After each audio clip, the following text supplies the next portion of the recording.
Programme मद्दे मुकाबिल में खुश आमदेद। मैं हूं रबिया एहसन और मेरे साथ मौजूद है आमिर मतीन और रऊफ क्लासरा। और आज के प्रोग्राम में जिन टॉपिक्स पे हम बात करेंगे उसमें सबसे पहले सुप्रीम कोर्ट में आर्मी पब्लिक स्कूल चौहदा केस की समाअत, हुक्मनामे पर अमल दरामद न करने पर वजीर आजम तलब, पेशी के दौरान इमरान खान को सख्त सवालात का सामना, अदालत ने अटॉर्नी जनरल की ब्रीफिंग, वजीर आजम इमरान खान की कमीशन बनाने की तजवीज़ मुस्तरद कर दी। शोहदा के वालिदैन की माली मदद पर चीफ जस्टिस बरहम, आप कह रहे हैं पैसे दे दिए, ये बात जख्मों पर नमक पाशी के मुतरादिफ है। चीफ जस्टिस के रिमार्क्स, इमरान खान ने जिम्मेदारों के खिलाफ कार्रवाई की यकीन दहानी करा दी, वजीर आजम के दस्तखतों के साथ 4 हफ्तों में रिपोर्ट तलब कर ली गई। समाअत का आंखों देखा अहवाल आप तक पहुंचाएंगे। इसके अलावा बात करेंगे हुकूमत को एक और नाकामी का सामना, इत्तेहादियों ने इंतखाबी इस्लाहात से मुतालिक ताउन से इनकार कर दिया। पार्लियामेंट का मुश्तरका इजलास मौखिर, बिलावल और शहबाज शरीफ के गठजोड़ से हुकूमत को पार्लियामेंट में मुश्किलात का सामना, हुकूमत के लिए खतरे की घंटी बज गई। इसके अलावा बात करेंगे इलेक्ट्रॉनिक वोटिंग मशीन मामले पर वजीर आजम की इलेक्शन कमीशन पर शदीद तनकीद, ईवीएम मामले पर सपोर्ट न मिलने पर इमरान खान इत्तेहादियों से भी परेशान, इलेक्शन कमीशन और अपोजिशन को निशाने पर रख लिया। समझ नहीं आती कि इलेक्शन कमीशन ईवीएम की इतनी मुखालफत क्यों कर रहा है, वजीर आजम का सवाल।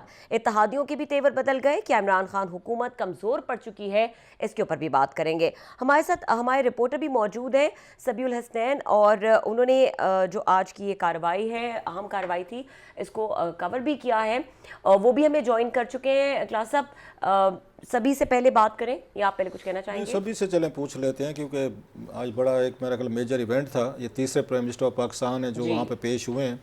इससे पहले ये नवाज शरीफ साहब भी पेश हुए थे, तौहीन अदालत का उनको ये नोटिस आया था चीफ जस्टिस सजाद अली शाह साहब के दौर में, वो पेश हुए थे।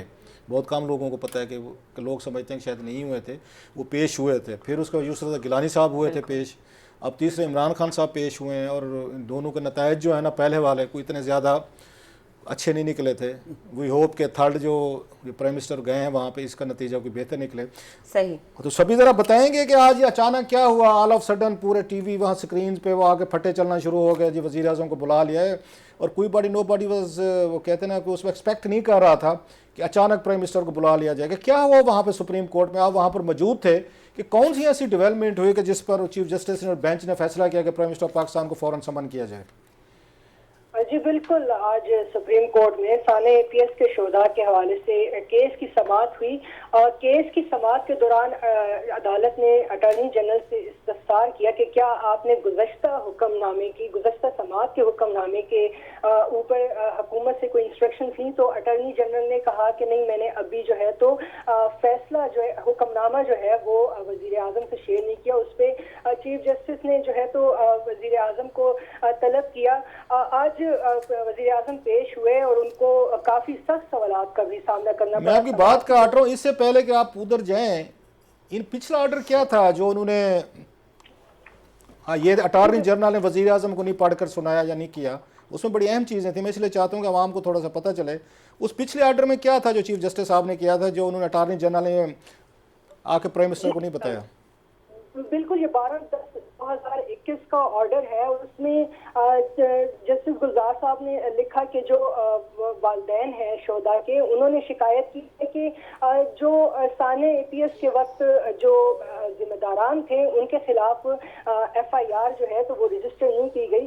उस हुक्मनामे में अदालत ने बाकायदा नाम दिए थे, जिनमें उस वक्त के आर्मी चीफ जनरल राहिल शरीफ, वजीर दाखिला चौधरी निसार परवेज खटक जो वजीर आला थे, खैबर पख्तूनख्वा के कोर कमांडर पेशावर उस वक्त के हिदायतुर रहमान, DGISI जनरल जहीदुल इस्लाम और इंटीरियर सेक्रेटरी अख्तर अली शाह के नाम थे। और उसको जो है तो वो बेसिकली जो शोधा के वालिदैन ये चाह रहे थे कि इनके खिलाफ एफआईआर जो है तो वो काटी जाए। लेकिन उस पर अदालत ने अटॉर्नी जनरल को ये अहकाम जारी किए थे कि आप फेडरल गवर्नमेंट की इंस्ट्रक्शंस लें और फिर हाजिर हों। लेकिन आज जो है तो वो अटॉर्नी जनरल ने अदालत को बताया कि मैं आज जो है तो वो हुक्मनामा जो गुज़श्ता समाअत है वो मैं शेयर करूँगा। और तो इस पे जो है तो सुप्रीम कोर्ट ने बरहमी का इजहार किया और वजीर आजम को तलब किया। तो वजीर आजम साहब के और उनका क्या डायलॉग हुआ, वहाँ पे क्या गुफ्तगू हुई? जी, आज तकरीबन कोई 30 से 35 मिनट की समाअत में जो है तो मुकालमा हुआ। उसमें बड़े इम्पोर्टेंट एक दो क्वेश्चन जो है तो वो सुप्रीम कोर्ट ने रेज किए। एक तो जो तहरीक तालिबान पाकिस्तान से मुज़ाकरात पर जो अदालत ने कहा कि क्या आप फिर सरेंडर डॉक्यूमेंट पर दस्तखत करने जा रहे हैं, और इसके अलावा तहरीक लब्बैक धरने के दौरान सदोकी में शहीद 9 पुलिस एहलकारों का भी जिक्र किया। मगर वजीर आजम इमरान खान इन सवालात के जवाब नहीं दे सके। अलबत्ता उन्होंने अदालत को ये बताया कि वो कानून की हुक्मरानी पर यकीन रखते हैं, मुल्क में कोई भी मुकद्दस गाय नहीं है और कोई भी कानून से बालातर नहीं है। तो इस पे अब ये प्राइम मिनिस्टर को क्या कहा गया है? नया ऑर्डर आपने पढ़ा है कोई? आज सुप्रीम कोर्ट ने जारी किया है इस प्रोसीडिंग के बाद? बिल्कुल, अदालत ने फेडरल गवर्नमेंट को अहकाम जारी किए हैं कि वो जो शहदा के वालिदैन हैं उनका मौक़िफ़ लेकर कार्रवाई करें और एक हफ्ते में जो है तो वज़ीर आज़म के दस्तखत शुदा रिपोर्ट जमा कराएं। अदालत ने जो है तो अपने फैसले में कहा है कि वज़ीर आज़म ने यकीन दहानी कराई है कि जो जिम्मेदारान थे उनको उनके खिलाफ कार्रवाई की जाएगी और प्रॉपर जस्टिस इंश्योर किया जाएगा। आपको लास्ट क्वेश्चन जो मुझे फील होता है, मेरी फीलिंग है कि वहाँ सुप्रीम कोर्ट चाहती है कि प्राइम मिनिस्टर ऑफ पाकिस्तान या हुकूमत जो है खुद एक्शन ले और जो उनके नाम 8 दिए गए उनके खिलाफ कार्रवाई जो भी करनी है तो उस पर आके हुकूमत खुद कार्रवाई करे। जबकि मुझे लग रहा है इमरान खान साहब ने अगर आज उन्होंने कहा भी है शायद कोर्ट में कि अदालत जो हमें हुक्म देगी हम उस पर अमल करेंगे, तो ये तो मुझे लग रहा है कि सुप्रीम कोर्ट बाल उधर आके हुकूमत के कोर्ट में भेज रही है, हुकूमत जो है वो आके सुप्रीम कोर्ट के उसमें कोर्ट में बाल भेज रही है। तो वेयर विल इट गो? ये क्या इसका बनेगा? ये कौन करेगा, स्टैंड लेगा? बिल्कुल, इस हवाले से आज एक इजलास भी हुआ है जिसमें अटॉर्नी जनरल ने वज़ीर आज़म की सरबराही में इजलास हुआ है। अटॉर्नी जनरल ने शिरकत की, बाबर अवान ने शिरकत की, इसके अलावा और आला अफसरान ने शिरकत की है। और इनका जो मुशावरत में जो ज़राए बताते हैं उनको यही कहा जा रहा है कि चूँकि APS का सानहा 2014 में हुआ था, उस वक्त वज़ीर आज़म जो थे नवाज शरीफ थे, तो अदालत को कहा जाए कि आप नवाज शरीफ को समन करें बजाय इसके कि इमरान खान को जो है तो समन किया जाए। चलें, बहुत शुक्रिया आपका सभी, थैंक यू।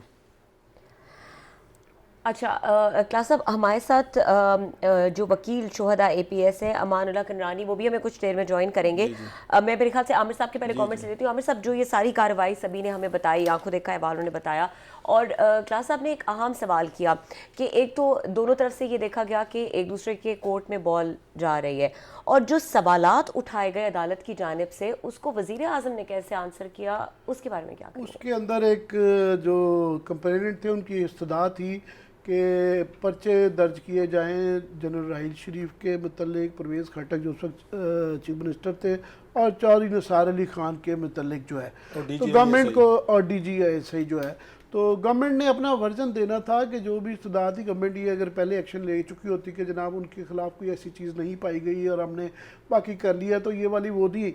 तो अभी जो अदालत ने पूछा तो प्राइम मिनिस्टर ने फिर जो आज जो बताया गया है कि कहा है कि जी आप ऑर्डर करें कि मैं कर देता हूँ। तो उन्होंने उसके बाद ज़ाहिर है ये ऑर्डर तो नहीं कर रहे थे, वो चाह रहे हैं कि गवर्नमेंट जो भी करना है गवर्नमेंट है। मगर मैं समझता हूँ कि ये जो सारा आज अदालत का ये जो प्राइम मिनिस्टर को बुलाना था, ये इसका एक तनाजुर है, और तनाजुर ये है, अदालतें भी ज़ाहिर है उस तनाजुर में ही एग्जिस्ट करती हैं।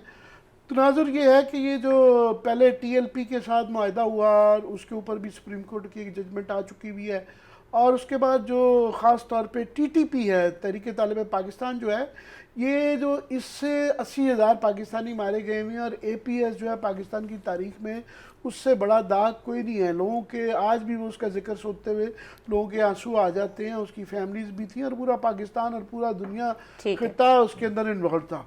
तो ये जो रिपोर्टें आ रही थी कि गवर्नमेंट ने, प्राइम मिनिस्टर ने बारों बार जिसे कहते हैं ना यूनिलैटरली, मेरा आपने वक्फा लेना, नहीं वक्फा नहीं लेना। आमिर साहब हमें ज्वाइन किया है जो वकील शोहदा APS हैं अमानुल्लाह कनरानी साहब, वो हमारे साथ मौजूद हैं, तो उनको ज्वाइन कर लेते हैं, उसके बाद आप जी मैं बल्कि अमानुल्लाह साहब से ही पूछ रहा था। साहब, आमिर मतीन में बोल रहा हूँ। आई एम श्योर कि आप ज़्यादा बेहतर बैकग्राउंड जा रहे हैं, तो मैं चाह रहा था कि जो अदालत उज़्मा ने बहुत ज़्यादा अपना एक्सट्रीम रिएक्शन दिया, तो उसका क्या तनाजुर है, ज़रा हमें एक्सप्लेन करें। बिस्मिल्लाहिर्रहमानिर्रहीम। पहले देखें जी, मैं अभी भी जिक्र कर रहा था, पाकिस्तान की तारीख में जितनी कमीशनें बनी हैं और जो बहुत बड़े इम्पोर्टेंट इश्यूज आए हैं, सबसे बड़ा जो कमीशन बना वो हमारे पाकिस्तान टूटने का था, हमूद रहमान कमीशन। दूसरा कमीशन बना, ऐसे कई कमीशन बने, मगर जो बहुत बड़े सानियात हैं उनकी बात कर रहा हूँ मैं। 7 वकुला शहीद हुए थे कोयटा में, उसका कमीशन जस्टिस काजी फाजी था के सरबराही में बना।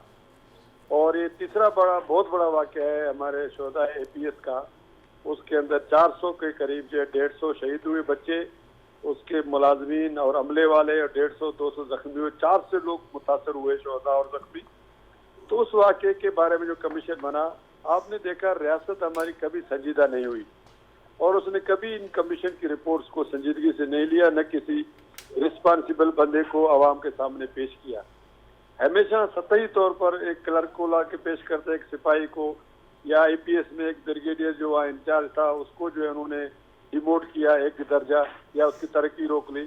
तो ऐसे वाक़यात इसका हल नहीं है। इस वाक़यात का जो तो रिस्पॉन्सिबिलिटी इन लोगों पे नहीं आती है। जैसे आज सुप्रीम कोर्ट ने भी कहा कि मुल्की लेवल पर ये हमारी सबसे बड़ी फौज है, 6ठी बड़ी फौज है दुनिया की, और रियासती जो हमारे इदारे हैं जिनको ऊपर इतना पैसा खर्च होता है बहुत बड़ा काम कर रहे होंगे, मगर इतना बड़ा सानिया हुआ, उसके पीछे जो लोग थे जिनकी जिम्मेदारी थी, जिनकी नेग्लिजेंस हुई है, उसके बारे में कमीशन ने भी रिपोर्ट नहीं दी और गवर्नमेंट भी कुछ नहीं कर रही है। तो आज जो सुप्रीम कोर्ट ने डायरेक्शन दी है, मैं समझता हूँ ये वक्त की जरूरत है। हमें मशरकी पाकिस्तान के जिम्मेदारों के खिलाफ कार्रवाई करते तो कोयटा का वाक़या ना होता, कोयटा के जिम्मेदारों के खिलाफ कार्रवाई करते तो आज ये वाक़या देने देखना पड़ता है APS का। तो ये जो सुपरफिशियल किस्म के जो इकदाम है कि आपने जो मौके के लोग हैं उनको देखते हैं, जो बैकग्राउंड में लोग हैं जिनकी रिस्पॉन्सिबिलिटी है उनको आप जो है बिल्कुल ही इग्नोर कर देते हैं। अमानुल्लाह साहब, आज जो सुप्रीम कोर्ट में प्रोसीडिंग हुई है, जिस तरह के आर्डर्स, जिस तरह के प्राइम मिनिस्टर को बुलाया गया है, आप उस पर सेटिस्फाई हैं कि सुप्रीम कोर्ट ऑफ पाकिस्तान बिल्कुल आप लोग जो चाहते हैं, पेरेंट्स चाहते हैं, आप उनके आप उनके अटॉर्नी के तौर पर चाहते हैं, आप आज वाली प्रोसीडिंग से मुतमिन हैं? सर बिल्कुल, मैं इसलिए कि मैं 24 अक्टूबर 2021 को अभी गया था उसके उर्सा से मिलने, उन्होंने बड़ा एक प्रोग्राम किया मेरे लिए, मैं सबसे मिला हूँ, उनके माऊ से, उनके वालिदैन से। तो उनके जो कंसर्न थे वो हमने आज पेश करने थे, मगर हमसे पहले ऑनरेबल सुप्रीम कोर्ट ने खुद जो हमारी बात थी, जो 20 अक्टूबर को आर्डर लिखवाया था, उसकी रोशनी में आर्डर लिखवा दिया। तो आज जो बहुत ज्यादा सेटिस्फाइड थे, जो हमारे दिल की तमन्ना थी, आज ऑनरेबल सुप्रीम कोर्ट ने पूरी की है। और जो मैंने आपको मिसालें दी, हमूद रहमान कमीशन की रिस्पॉन्सिबिलिटीज की बात नहीं आई कभी, और कोयटा वाक़े के जिम्मेदारान जो थे, जो बिहाइंड द सीन जिम्मेदारान, सामने तो 4 कातिल उनको आपने मार दिया, या APS के 5 जो है मुलजमान को अपने फांसी का आर्डर दिया या लटका दिया, तो वो 5 लोग तो जिम्मेदार नहीं है। इसके पीछे जिन लोगों की नेग्लिजेंस है उसकी कोई जिम्मेदारी नहीं है। आपके 8 लोग, आपके 8 वो कौन से हैं जिनके खिलाफ ये पेरेंट्स एक्शन चाहते हैं, FIR चाहते हैं, वो कौन कौन से हैं? प्लीज अगर हमारे वो सर 20 अक्टूबर के आर्डर में लिखे हुए नाम, अगर आप उनको पढ़ना चाहे मैं आपको कापी भेजता हूँ जी। उसके अंदर उस वक्त के आर्मी चीफ का नाम है, उसके अंदर उस वक्त के हमारे जो सिक्योरिटी इदारों के चीफ है उनके नाम है, वजीर आला KP का नाम है, उसके अंदर जो है वजीर दिफा का नाम है, उसके अंदर वजीर दाखिला का नाम है। अच्छा, उसमें कंफ्यूजन आ रही है सर, उसमें अमानुल्लाह साहब, मैंने वो पढ़ा है जिसका आर्डर की आप बात कर रहे हैं, 3 ये पेजेस का है, वो उसमें कंफ्यूजन आ रही है DGISI के हवाले से, क्योंकि बाज़ कह रहे हैं कि उस वक्त ये DGISI जो थे वो जनरल रिजवान आ गए थे, उनको सितंबर में वो शायद आ गए थे, उसके बाद सितंबर अक्टूबर में, और ये वाक़या जो है ये उसमें दिसंबर में हुआ था, 16 दिसंबर का। तो उसमें आप लोगों ने जो नाम लिखा हुआ है वो जनरल ज़हीरुल इस्लाम का नाम आ रहा है, तो ये जरा थोड़ा सा कंफ्यूजन हो रहा है कि जनरल रिजवान थे या जनरल ज़हीर थे? सर गुजारिश है, तो स्टेट को पता होगा, उनका मकसद किसी फर्द से नहीं है। वो तो मैंने वो खवातीन ने नाम लिए थे, मैं उस पेशी पे खुद नहीं था, मगर बात तो असूल की है ना कि जो भी सिक्योरिटी एजेंसी उस वक्त करता है। मानूर साहब, आप उनके क्योंकि वकील हैं, आपने थोड़ी सी आपने भी रिसर्च की होगी कि उस वक्त के कौन थे, क्योंकि बहुत बड़ी बात है ना जब आप किसी को नॉमिनेट कर रहे हैं तो उसका तो पता होना चाहिए एग्जैक्ट, क्योंकि आज सबसे बड़ी कंफ्यूजन ये थी। मैं तो एक प्रिंसिपल की बात करता हूँ क्लासरा साहब, प्रिंसिपल यही है कि आप पहले इस प्रिंसिपल को मान जाएं कि वाकई आपने जो लोग टॉप लोग हैं उनके खिलाफ एक्शन करना है, जैसे ऑनरेबल सुप्रीम कोर्ट ने कहा है। सुप्रीम कोर्ट ने कहा कि आपने नीचे वाले से शुरू किया, टॉप से क्यों शुरू नहीं किया? अच्छा, उन पे क्या एक्शन होना चाहिए? आप क्या प्रपोज किया, आप लोग क्या डिमांड किया, क्या एक्शन होना चाहिए? जी एक्शन तो जो उनकी ख्वाहिश है कि उनके खिलाफ कार्रवाई हो, उनको सजाएं मिले। और जिस तरह परवेज मुशर्रफ के खिलाफ ऑनरेबल सुप्रीम कोर्ट ने ऑर्डर दिया था, कार्रवाई हुई। बाद में और बात है कि अदालती कार्रवाई के जरिए से या डिले के जरिए से उनको यहाँ से भगाया गया। नहीं, आप उस पे एफआईआर चाहते हैं या उनके कोई मतलब है, कोई आप फौज को हिदायत देना चाहते हैं कि उनका कोई बैठ के उनके नज़दीक क्या वहाँ पे कार्रवाई हो सकती है? ये मतलब थोड़ा सा कुछ जरा हमें क्लियर करके बताएं कि आप लोग उसमें क्या चाहते हैं? एफआईआर चाहते हैं या आर्मी को कहते हैं जैसे माजी में भी उनके अपने यहाँ ट्रायल होते रहे, कोई उस पर डिसिप्लिन या उनके एक्शन वगैरह, आप लोगों के ध्यान में क्या है? कलासराव साहब, ये एक तो प्रोसीजरल बात है ना। अगर आप बात करते हो एफआईआर की, तो सिर्फ एफआईआर तो नवाब बुगटी के केस में भी दर्ज हुआ, मोहतरमा बेनजीर भुट्टो के केस में भी दर्ज हुआ, उसके नतायज नहीं आए। कहने का मकसद है ऐसा मीनिंगफुल एक्शन हो जिससे वर्षा की सेटिस्फेक्शन हो। आपके ख्याल में मीनिंगफुल एक्शन क्या हो सकता है सर? आप बड़े सीनियर वो लायर हैं, बहुत मतलब है कि उनको जिस सतह पर भी सजा मिले, लोगों को नजर आए कि जैसे हजरत उमर रज़ी अल्लाह ताला ने फरमाया कि बकरी भी दरिया के किनारे गिरकर मर जाए, मुझे डर है कि अल्लाह ताला मुझसे न पूछ ले। अगर ये सोच हमारे अंदर आ जाए कि 400 बच्चों का जो खून हुआ है या जो हमारे रियासत की फेल्यूर है, जो भी जिम्मेदार है, जो खलीफा वक्त अपने आप को एक जानवर के मरने पर जिम्मेदार समझता है, इसकी जिम्मेदारी के एहसास जो है बच्चों के बारे में भी होनी चाहिए। तो अगर रियासत फील करे, मैं ये कह रहा हूँ अभी तक रियासत ने उसकी ग्रेविटी को फील नहीं किया है। पनामा के इशू पर तो एक वज़ीर आज़म चला जाता है, मगर आज जब नेग्लिजेंस जो 7 साल से इसके ऊपर कोई कार्रवाई नहीं हुई, आप सर ये कह रहे हैं, जिम्मेदार हो आप मानुल्लाह भाई ये कह रहे हैं जो आज वहाँ पे भी हुकूमत का भी आ रहा था कि मॉरल ओब्लिगेशन, मॉरल रिस्पॉन्सिबिलिटी की बात कर रहे हैं, उस वक्त टॉप पे लोग नहीं, मैं नहीं करूँ मॉरल, मैं कहता हूँ ये तो क्रिमिनल नेग्लिजेंसी है, क्रिमिनल एक्ट है, इसको तो क्रिमिनल उसमें प्रोसीड करना चाहिए। मॉरल नहीं है, किस चीज का मॉरल है? ये रियासत है, आर्टिकल 9 है, मैंने आर्टिकल 9 का आज भी हवाला दिया और पहले भी, उनका जी बाद में आप बात करना। मेरा मुद्दा ये है कि आर्टिकल 9 रियासत को पाबंद करता है कि वो लाइफ और लिबर्टी को प्रोटेक्ट करे। तो रियासत के जो सबसे बड़े जिम्मेदार होते हैं वही जिम्मेदार होते हैं, रियासत सिपाही का नाम नहीं है। रियासत डिफाइन है, रियासत आइन के तहत डिफाइन है, उस डेफिनेशन में आपको रियासत को देखना पड़ेगा। तो इसलिए वो इसकी जिम्मेदारी जो है रियासत के सरबराहों पे आती है, सिपाही पे नहीं आती है। चले, मैं अब जो बार बार पूछने की कोशिश कर रहा था कि आपके जहन में क्या स्पेसिफिक एक्शन है, कल को अदालत आपसे पूछ ले कि जी आप बताएं कि हम इनके खिलाफ क्या स्पेसिफिक एक्शन ऑर्डर करें, तो आप क्या उनको रिकमेंड करेंगे? सर मैं ये अर्ज कर रहा हूँ, तो हम अभी जब उनकी रिपोर्ट आएगी, जो उनके एक्शन आएंगे, तो उस पर हम उस वक्त तबसरा करेंगे। अगर हमें एक छोटी सी चीज इस वक्त मैं सजेस्ट करूं, क्योंकि मेरे ऊपर भी जिम्मेदारी है। नहीं सर, आपकी मीटिंग होनी है, आपकी प्राइम मिनिस्टर से मीटिंग होनी है, पेरेंट्स की होनी है, साहब जरा आप भी साथ जाएंगे उनके वकील के तौर पर, तो आप क्या वहाँ पे, क्योंकि उसमें तो लिखा हुआ है पिछले ऑर्डर में, चले मैं आपकी थोड़ी आसानी कर देता हूँ, पिछले ऑर्डर में लिखा हुआ है कि पेरेंट्स चाहते हैं कि एफआईआर होनी चाहिए।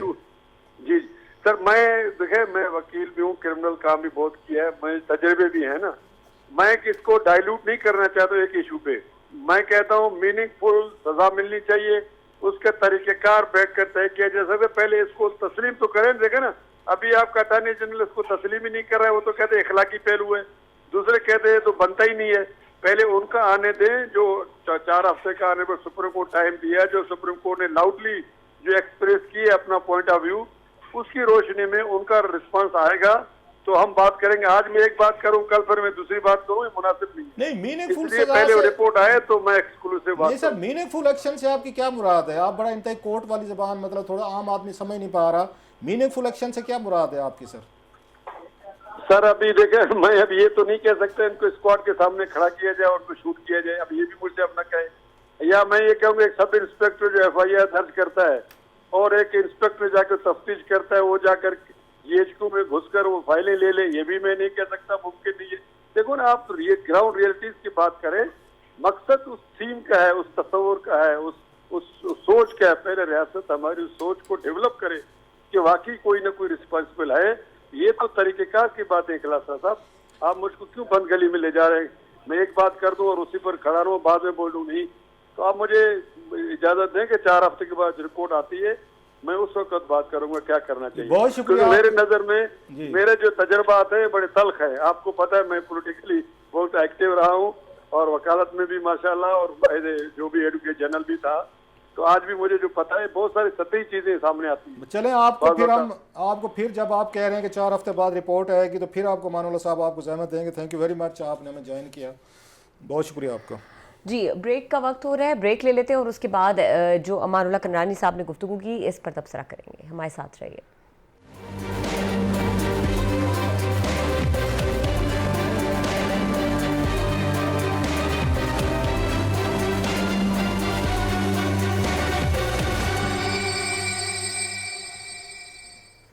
Welcome back. ब्रेक से पहले अमानुल्लाह कनानी साहब गुफ्तगू कर रहे थे आमिर साहब, और आप उससे पहले कमेंट भी कर रहे थे, अपनी बात भी जी। कंप्लीट वो एक तो बात ये है कि ये इतना ज़्यादा संगीन मामला है कि गमनाक मामला है कि इसमें उस ख़ानदान की और सारी कौम की तशफ़ी होना बहुत ही ज़रूरत थी, और रियासत को, गवर्नमेंट को, सबको, अदारों को नज़र आना चाहिए था कि इसको इतनी संजीदगी से ले रहे हैं।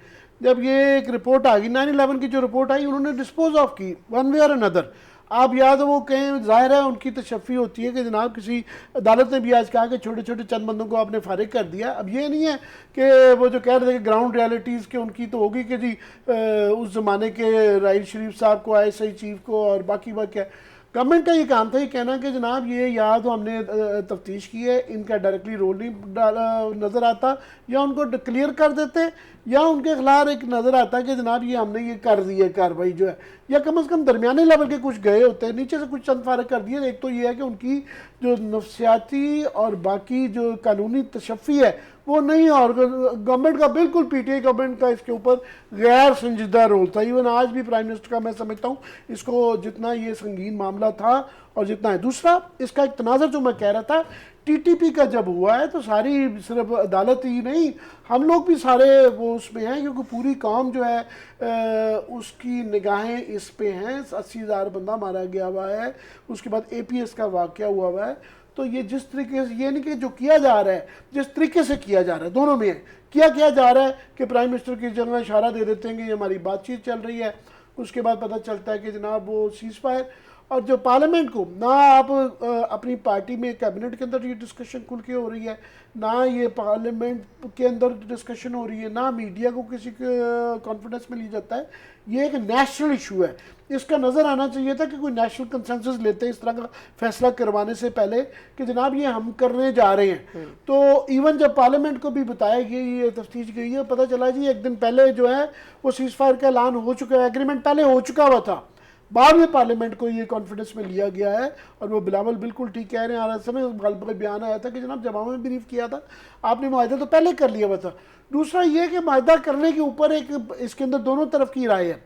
एक है जिसके अंदर बेताशा हम नहीं, Askari for example general Tariq जो थे स्वात के ऑपरेशन में मेन था, उनका ये कहना है, उन्होंने राइट अप रिसेंटली ये किया कि जनाब ये अभी ये जब हमारा सबसे बुरा वक्त था, जब ये अफगानिस्तान की गवर्नमेंट के साथ NDA से उनको सपोर्ट कर रहा था, इंडियन सपोर्ट आ रही थी, वो हमने बुरा वक्त काट लिया। अभी ये बिल्कुल तन तना हो गए हैं, अब इनको दोबारा जिंदा कर रहे हैं, ये रिलीफ देने का जो करना था इन्होंने कर लिया। एक ये तबका है। दूसरा तबका ये कह रहा है कि जनाब ये अभी मरे हुए हैं और वो जो है ना इनको इस वक्त जो है ना ठीक कर लिया जाए, वरना ये इनको कोई भी यूज़ कर लेगा। मगर असल बात है तरीक़ाकार कि गवर्नमेंट अब कह रही है कि जनाब हमने ये कहा है कि सबकी माफ़ी नहीं है, और जो सिर्फ वो जो जिन्होंने संगीन जराइम किए हैं उनको माफ़ नहीं करेंगे। यहाँ फैमिलीज़ को, बाकी लोग जो वापस आना चाहें उनके लिए गुंजाइश निकल सकती है, मगर कानून और आइन के दायरे में गोल मोल है। अभी उसकी भी ब्लैक एंड वाइट में पिक्चर नहीं आई है। एक तो जो किया जा रहा है बिल्कुल गलत तरीके, और दूसरा जिस तरीके से किया जा रहा है वो तो बिल्कुल ही गलत है। तो मेरा ख्याल है अदालत के जहन में TLP का पहले हुआ, फिर ये TTP का हुआ, तो ये सारी भी उन्होंने कहा है कि आप सरेंडर कर रहे हैं दोबारा, तो वो सरेंडर का अदालत इससे ज़्यादा खुल के क्या बात कर सकती थी। तो मेरा ख्याल है दोनों, एक नफसियाती मसला तशफ़ी ना करना, गैर संजीदगी से लेना, और ऊपर से जो उसका हल निकालने जा रहे हैं, उसकी एनिवर्सरी आने वाली है, उस पर भी तकलीफ है। अच्छा क्लास साहब, अमानुल्लाह कनानी साहब ने भी गुफ्तगू की और आप बार बार उनसे ये पुश करते रहे कि वो बताएं कि व्हाट काइंड ऑफ लाइक, मतलब वो क्या चाहते हैं, किस किस्म का प्रेसिडेंट सेट हो, क्या किया जाए। वहाँ पे वो कुछ वाजे नहीं कर पाए, क्या समझ पाए? मज़े की बात है, मैं थोड़ा सा अमानुल्लाह साहब से बड़ा पुराना तल्लुक़ है, बहादुर आदमी है, बोल्ड हैं, बड़े मुश्किल केसेस हमेशा आके लड़े हैं इन्होंने। लेकिन वो आर्डर जो अगर पिछला पढ़े हैं जो उसमें उनको रिप्रेजेंट कर, उसमें बड़ा क्लियरली, मैं जिसलिए उनसे पूछना चाह रहा था कि वो ज़रा उस पर आएंगे, उसमें इन्होंने आर्डर में उन्होंने लिखा हुआ है चीफ जस्टिस ऑफ पाकिस्तान ने कि जनाब वालदैन जो है वो ये कहते हैं कि इन ये 8 लोगों के खिलाफ जिनके नाम उनमें दिए हैं उन्होंने कि FIR दर्ज नहीं कर रही हुकूमत, ये कंप्लेंट थी। तो उनका तो बड़ा मौक़िफ़ तो वाज़ेह होना चाहिए। वाज अगेन एक्सपेक्टिंग कि वो अमानुल्लाह साहब यही कहेंगे जी आर्डर में लिखा हुआ है हमारी तो ये है कि उन पे आप उस पर FIR करें, उस पर पर्चा मुकदमा करें। इसके कोई लंबी साइंस की, ये मैं नहीं कह रहा, ये आर्डर जो सुप्रीम कोर्ट का है उसमें लिखा हुआ है। दूसरी चीज़, अब इस पर एक्शन क्या हो सकता है, सबसे अहम चीज़ जो मैंने उनसे भी पूछने की कोशिश की और उन्होंने वो साफ ज़ाहिर है अपने लीगल उनके जो भी इश्यूज़ होंगे उन्होंने खुलकर बात नहीं की। 2-3 इसके सलूशन हो सकते हैं। अच्छा, एक तो यही है कि हुकूमत यही कहे जनाब कि उस वक्त के क्योंकि रिटायर हो चुके हैं, they are not in service, अब हम उन पे क्या एक्शन ले सकते हैं, हटा भी नहीं सकते, रिमूव भी नहीं कर सकते, बला बला चीज़ें नहीं कर सकते, वो तो हो गई एक चीज़। दूसरे 2-4 यहाँ प्रेसिडेंट मौजूद हैं यहाँ पे कि जब आपके लोग कुछ यहाँ पे रिटायर भी हो जाए ना, उनके खिलाफ भी आर्मी के पास आर्मी एक्ट के तहत बाकायदा वो आके प्रोसीडिंग कर सकते होते हैं और माजी में हुई भी हैं। 2-4 में मिसालें भी देता हूँ मैं। जब NLC का स्कैंडल आया था उसमें भी उन्होंने उस वक्त के तौर पर ये जो आपके रिटायर आपके अफसरान होते हैं ना, इनको कंसिडर किया जाता है एज इन द सर्विस, और सर्विस करने के बाद फिर उनकी प्रोसीडिंग्स होती हैं, उसी में बैठ के वो खुद उसमें सज़ा जज़ा का फैसला किया जाता है। और NLC केस में चीज़ें हुई थी, उन्होंने सज़ाएं भी दी थी और कुछ लोगों को डिमोट भी किया था, कुछ लोगों से रैंक्स वापस लिए थे। एक ये भी है, एक और भी काम किया था जो आज तक है उस पर GHQ ने अमल दरामद नहीं किया था, वो जनक कियानी साहब के दौर में हुआ था। जब यहाँ पे ISI असगर खान वाला इसमें केस आया था तो मुझे याद है 2013 में जो फैसला किया था चीफ जस्टिस इफ्तिखार चौधरी साहब ने, उन्होंने डिफेंस मिनिस्ट्री को और GHQ को उसमें हिदायत दी गई थी कि इसमें जिन उनके अफसरान के नाम आ रहे हैं, उसमें 2 लोगों के नाम आ रहे थे, जनरल असलम बेग साहब और उसमें असद दुरानी साहब, जनरल साहब जो DG ISI और आर्मी चीफ थे 1990 में, कि इनके खिलाफ जो है ना आप कार्रवाई करें। उस पर खैर उन्होंने कार्रवाई नहीं की थी, उस पर कोई आज ठीक है कोई ऐसा सच नहीं हुआ था। सो इम्पॉर्टेंट चीज़ ये है कि अब इस केस में आप FIR दर्ज करते हैं, नंबर 1 सही, जो उसमें कह रहे हैं, आर्डर में भी कह रहे हैं वालिदैन चाहते हैं, आप उसको हिदायत करते हैं, GHQ को इंस्ट्रक्शन करते हैं कि आपके जो रिटायर जो आर्मी ऑफिसर्स हैं उनके खिलाफ आर्मी एक्ट के तहत आप उस पर प्रोसीड करें, जैसे माजी में जैसे मैंने 2-3 मिसालें दी हैं। इमरान खान साहब के लिए सबसे बड़ा टेस्ट मैं समझता हूँ ये है कि वो army chief, DG ISI, core commander, बाकी लोगों के खिलाफ कैसे वो कहें हाँ जी हम इनके खिलाफ FIR दर्ज कर रहे हैं। अगर करते हैं तो इसके कंसिक्वेंसेज हैं। ठीक है, इसके सर मजीद भी बिल्कुल, हाँ मजीद भी इसके ऊपर बात करते हैं। इसके अलावा वज़ीर-ए-आज़म इमरान खान के लिए और किस तरह मामला संगीन होते जा रहे हैं, इसके ऊपर भी बात करने की कोशिश करेंगे अगर टाइम मिला तो। ब्रेक के बाद हमारे साथ रहिए।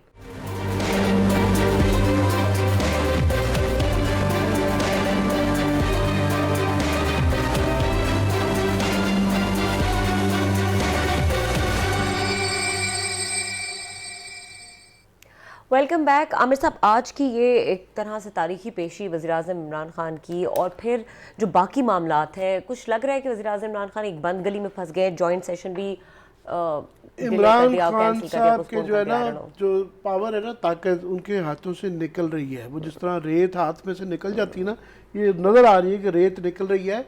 ये सिर्फ एक सुप्रीम कोर्ट में आज नहीं, बड़ी सख्त उनकी सरजनिश की गई है और उन्होंने बातें भी कुछ ऐसी ये कह देना कि जी हमने उनको कफालत दे दी है, बहुत नामुनासिब था। ये हर इदारे के साथ इस वक्त उनका एक फड्डा चल रहा है। ये तो हो गया कि सुप्रीम कोर्ट ने आज ये कह दिया, उसके बाद जो है उनकी अपनी पार्टी और गवर्नमेंट के अंदर क्या हो रहा है कि ये जो जॉइंट सेशन जो था उसके लिए बुलाया गया कि ये जहाद होगा और कोई पहुंचेगा, तो उसके बाद एक तो ये इतला थी कि जी गवर्नमेंट के अपने कोई 10-12 बंदे हैं जो कि उन्होंने कहा जनाब आप बुलडोज कर रहे हैं, एक दिन के अंदर 40 बिल हम नहीं करेंगे। उनकी जरूरत नहीं हो सकती, वो देख रहे हैं ना कि ये जहाज़ डगमगार है, तो वो चूहों की आवाज़ें आनी शुरू हो गई हैं। तो अपनी पार्टी के अंदर से लोगों की आई, एलाइज ने खुल के कहा, उसके बाद MQM ने कहा जी हमें तो वो दिखाया ही नहीं था, ड्राफ्ट नहीं दिखाया। तारिक बशीर चीमा साहब मैदान में आ चुके हुए हैं, उन्होंने कहा कि ये क्या बात करते हैं, हमें तो बिल्कुल ही वो कोई नहीं, हम सोच के बताएंगे, अगर आपने कोई जवाब चाहिए तो हमारी ना है। वो चौधरी तो हमेशा तैयार बैठे होते हैं, वो भी आ गए। उसके बाद इलेक्शन कमीशन से पढ़ा, ये पार्लियामेंट के साथ अपोजिशन अपनी पार्टी में पढ़ा, एलाइज के साथ पढ़ा, अपोजिशन के साथ पढ़ा तो चल ही रहा है। उसके बाद इलेक्शन कमीशन के साथ पढ़ा चल रहा है, पूरा हेड ऑन चल रहा है। उसके बाद अदालत के साथ पढ़ा चल रहा है। मीडिया तो पहले ही निशाने पे था, तो पीछे घूम फिर के एक इदारा था जो कि आज तक इनको बिचाता जा रहा था, वो ये है। अभी मेरा नहीं ख्याल है कि उन्होंने ये कहा है कि जनाब कोई साजिश कर रहे हैं, उन्होंने इनको इनके हाल पे छोड़ दिया कि इनके अंदर एक सेल्फ डिस्ट्रक्टिव मैकेनिज्म है जिसको उन्होंने रोका हुआ था, उन्होंने को इनके हाल पे छोड़ दिया है। तो ये खुद ही जो है वो बस ये है कि उन्हें ये वाइब्स आ रही हैं कि हमने बचाना नहीं है आपको, पहले वो बचा रहे थे, अब वो बचा नहीं रहे। तो तो फिर बाकी वो ये बड़ी support ही तेजी तो से one page था। क्विकली ये जो है ना एकदम से 9 पिन्स जो है ना डम डम डम डम करके गिरनी शुरू हो गई है। तो बड़ा मुश्किल होगा इस मंझधार से निकलना। बाकी खान साहब की बड़ी स्मग सी बस स्माइल आ रही है। अच्छा analysis किया। एक I मिनट was- रह गया और I was बरसात lost in your analysis, beautiful बिल्कुल one, sir. बरसात लपेटी जा रही है, उल्टी जा रही है, उलट रही है, क्या इतना हो मैं रहा कह सकता हूँ, सर, मेरा एक ख्याल मिनट। है इमरान खान साहब वो जो जनरल फैज़ को नहीं जाने दे रहे थे ना, अब आपको वजूहत समझ आ रही होंगी कि जनरल फैज़ साहब को वो क्यों चाहते थे कि वो यहाँ पे रहें और ये आराम से बैठ के चीज़ें मैनेज होती रहें। सो उन्होंने कुछ नहीं हुआ, दरमियान में से पूरे इसमें से वो जो होता है ना, क्या पजल कहते हैं वट उसमें से उन्होंने जो ईंट निकालनी थी ना, जिसने भी निकाली है वो जनरल फैज़ साहब की थी, जिसके बाद इमरान खान साहब को ये चीज़ें मैनेज करने में जो आप बता रहे हैं वो मुश्किलात का सामना करना पड़ रहा है। तो इसी चीज़ पे खुश बैठे थे कि जो फायर फाइटिंग थी, जो हम भी कहते थे, मैं बहुत दफ़ा कह चुका हूँ कि आपने इमरान खान साहब को कोई तकलीफ नहीं होने दी पहले दिन से, आपने उनको आदि ही नहीं किया कि अपने मसले थोड़े से खुद हल करें। आपके ही भरोसे पे बैठे रहे, आपके कंधों पे वो सार रख के बैठ रहे कि जो कुछ होगा वही करेंगे।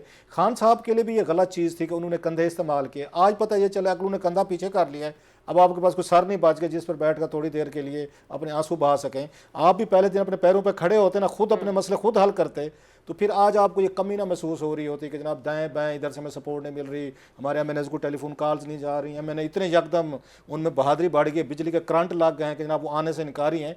तो जैसे आपने कहा है कि उसमें से होता है ना, एक दफ़ा बोरी में सुराख हो जाए, वो आपकी चीनी की हो, आटे की हो या आपकी रेत की हो, फिर वो रुकती नहीं होती, फिर उसे रफूगर करने से बात बनती नहीं है। So these are very testing times for prime minister of Pakistan कि ये कैसे मैनेज कर। लकी तो हैं खैर से, अब तक तो लक उनको सपोर्ट करती रही है, लेकिन वो सियाने कहते होते हैं कि कभी लक जो है ना it runs out as well. अब देखते हैं खान साहब के साथ क्या उनका आने वाले दिन, 1 महीना अगला जो है, लक तो यही रहा है कि सुप्रीम कोर्ट तक जाने में सिचुएशन डिफिकल्ट नजर आ रही है और हम ये कहते रहे कि नवंबर का महीना बहुत इंपॉर्टेंट हो सकता है बहुत सारे हवालों से। प्रोग्राम देखने के लिए शुक्रिया, इजाजत दीजिए, अल्लाह हाफिज।